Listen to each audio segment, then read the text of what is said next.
வைத்திருந்தீங்களா ராஜராஜன் ராஜேந்திர சோழா படையெடுத்து போயிருப்பான்னு கேள்விப்பட்டிருக்கீங்க.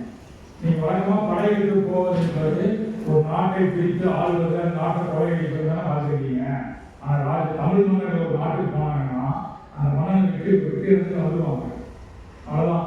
அவன் இருக்கிற அந்த செங்கோலையும் அவன் மணிமொழியும் தீர்த்து வாங்கிட்டு வந்துடுவாங்க. திருப்பி அந்த ஆட்சி கட்டத்தில் போய் உட்கார்ந்து மக்களை எதிர்த்து துன்புறுத்த மாட்டாங்க. சண்டையே நேருக்கு நேரிடலாம். ஆனால் வரலாற்றில் படித்த இங்கிலீஷ்காரனோ இல்லை முஸ்லீம் படையெடுப்போ இல்லை மற்ற இந்தியாவில் மற்ற படையெடுப்போ அப்படி இல்லை. நாட்டை கொள்ளையடிப்பதையே குறிப்பாக வச்சுருக்காங்க.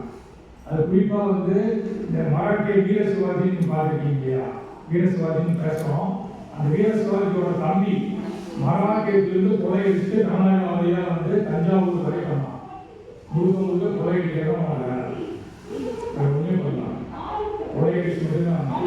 அப்படிதான் மன்னோட படையெடுப்போம்